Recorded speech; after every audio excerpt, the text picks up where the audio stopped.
Éric Bagnon est le nouveau secrétaire général national de la FETEPSI, Fédération des élèves et étudiants de l'enseignement technique et professionnel de Côte d'Ivoire. Seul candidat en lice, il a été plébiscité à l'issue du 3e congrès du syndicat. Il entend pérenniser les actions d'Auguste Assalé, le président sortant. Nous avons mené un combat auprès des anciens, ce combat est celui de l'amélioration des conditions de vie d'études des élèves et étudiants de l'enseignement technique et professionnel de Côte d'Ivoire. Aujourd'hui, nous sommes à la tête de ces structures. C'est un sentiment de joie qui nous anime. Mais nous pensons qu'en même temps, nous allons nous mettre au travail dès ce soir pour l'amélioration des conditions des élèves et étudiants de l'enseignement technique et professionnel de Côte d'Ivoire. Nous sommes sortis, mais nous n'allons jamais l'abandonner. Nous serons là quand il aura besoin de nous, pour l'orienter, pour l'accompagner dans la lutte. La FETEPSI, c'est une famille et cette famille restera toujours soudée et unie autour de celui qui vient d'être élu à la tête de notre structure. Cette cérémonie commémore aussi le 20e anniversaire de cette fédération. Occasion pour les membres fondateurs d'inviter la jeune génération à promouvoir la non-violence et l'excellence, des valeurs chères au syndicat. En tant que premier secrétaire général national de la structure, en son temps, je voudrais rappeler que la Côte d'Ivoire a besoin de ses élèves, de ses étudiants, pour, je dirais, constituer une élite pour demain et non pas des agents de destruction. C'est pourquoi il faut savoir pouvoir accepter de nous rapprocher de nos jeunes frères pour mieux les encadrer. On ne prend pas la médiocrité. Seuls les excellents viennent au syndicat. Seuls ceux qui savent s'organiser viennent au syndicat. Parce que militer demande beaucoup de temps. C'est pour cela qu'il faut qu'ils travaillent. Et que si tu as des difficultés à l'école, le mieux serait pour toi de te consacrer à tes études. Éric Bagnon est le 7e secrétaire général national de la FETEPSI pour 2 ans renouvelables. Pendant ces 2 années, il sera aidé dans sa tâche par 18 membres de son bureau avec pour mission de promouvoir la paix, la cohésion et le succès dans les études.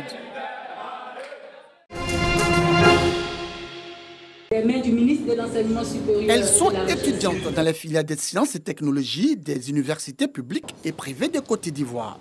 Régulièrement inscrites en master, ces lauréates ont été sélectionnées pour leurs brillants résultats en maths info, biosciences, médecine, sciences de la nature et bien d'autres matières scientifiques au cours de cette année académique 2021. Après l'obtention du bac, le taux de jeunes filles orientées dans les filières scientifiques continue donc d'être relativement faible par rapport à celui des jeunes garçons. Nous voulons encourager les jeunes filles à s'intéresser davantage aux filières scientifiques et combattre les préjugés selon lesquels les sciences exactes sont réservées aux hommes. Une enveloppe d'1 500 000 a été remise à chacune par les initiateurs du prix dénommé STEAM en vue de contribuer à la prise en charge financière de leurs études. Un apport financier salué par les bénéficiaires. Cette distinction est pour nous un véritable motif d'encouragement à persévérer dans la voie de l'excellence. Nous dédions ces prix à l'ensemble de nos sœurs inscrites en sciences, mais à toutes les filles de la Côte d'Ivoire et nous les invitons à s'orienter dans les dites filières. Pour Adama Diawara, ministre de l'Enseignement supérieur et de la Recherche scientifique, le prix STEAM de la meilleure étudiante en sciences, technologies, ingénierie et mathématiques est une initiative à encourager car il permet de susciter l'intérêt de la jeune étudiante pour les sciences expérimentales.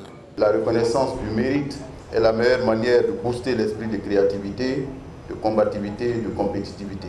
L'humanité fait face aujourd'hui à des défis environnementaux et sanitaires dont les réponses se trouvent dans la maîtrise des STEAM.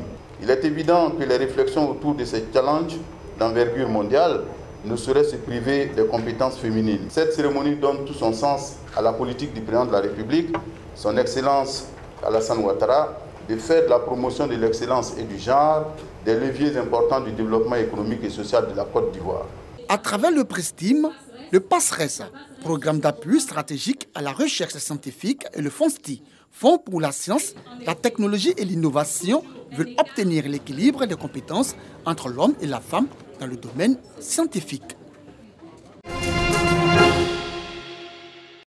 Siège du COSIM situé à la Grande Mosquée de Trécheville.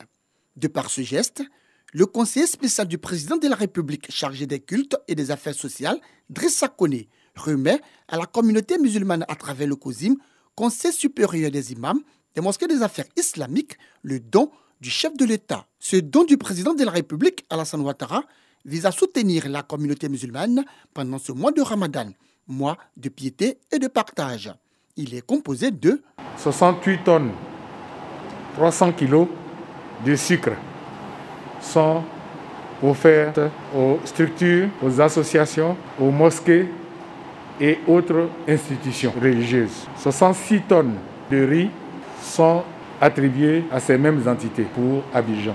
Pour l'intérieur du pays, 345 tonnes 200 kilos qui sont offertes et 339 tonnes de riz qui sont attribuées à ces mêmes entités. En espèces, c'est la somme de 1,5 million que je vais solennellement remettre au cheikh Ali Ouattara.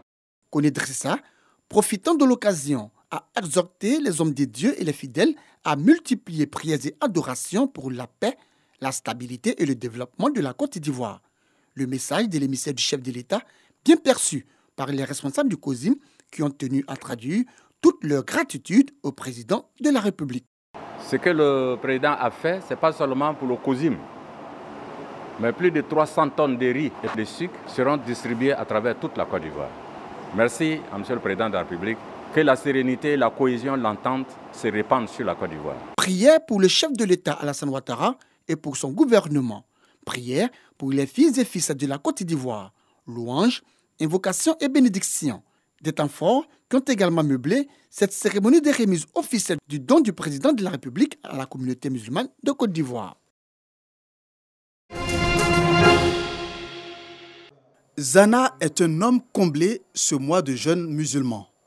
Responsable d'un centre d'accueil pour orphelins, il vient de recevoir un important don en vivres pour assurer les besoins alimentaires des pensionnaires. Oui, les besoins journaliers, c'est un sac de riz, voilà, et puis la popote, 25 000 francs. Dans les jours en dehors du Ramadan, c'est 50 000 francs journaliers comme dépense. Avec beaucoup d'émotion que nous recevons ces dons, parce que nous en avons vraiment besoin. Ça vient à bien nommer. Vraiment, c'est des sentiments de joie, voilà, et des remerciements à l'endroit de ces donateurs-là. Comme cet orphelinat, plusieurs organisations d'aide aux couches vulnérables ont reçu des sacs de riz, des bidons d'huile, des boîtes de lait, des cartons de sucre et des poulets. Nous œuvrons dans l'univers carcéral, donc la Fondation Imam Bredi de Solidarité vient en aide aux détenus des maisons d'arrêt de correction de Côte d'Ivoire. À travers ce geste, à travers ces donateurs-là, nous pouvons aller au-delà d'Abidjan pour faire des dons. Donc notre objectif cette année, c'est faire les prisons de Lakota, Oumé, Gagnoa. Donc voilà, c'est déjà un grand réconfort. C'est un mois de dépenses. Donc quand on a reçu ce don-là, vraiment, nous sommes très très contents. Faire ces dons-là, vraiment, ça va alléger beaucoup de choses dans les différents foyers. Donc vraiment, elle est la bienvenue et vraiment on souhaite que ces genres d'initiatives-là puissent perdurer. À l'initiative de cette opération dénommée Ramadan Charity, l'ONG La Citadelle entend offrir à de nombreuses familles de couches défavorisées des moments de quiétude. Nous, Club Service La Citadelle, notre vocation c'est s'unir pour servir. Donc on rend aussi gloire à Allah et on remercie le partenaire Oumma Charity avec qui beaucoup de projets ont pu être mis en œuvre. On va visiter pratiquement 7 quartiers à Abidjan. Moment de pénitence et de recueillement, le Ramadan doit être un mois de partage et de solidarité pour les fidèles musulmans, selon le président du conseil d'administration de la Citadelle. Le prophète Mohammed sallallahu alayhi wa sallam nous enseigne que la communauté musulmane est comme le corps humain. Lorsqu'une partie du corps a mal, toutes les autres parties ressentent ce mal-là. Vous savez, aujourd'hui, avec les différentes crises il y a beaucoup de nécessiteux, de vulnérables parmi nous. Et en tant que musulmans, nous ne pouvons pas fermer les yeux là-dessus. Cette opération de partage est à sa 3e édition. Elle va s'étendre aux villes de l'intérieur.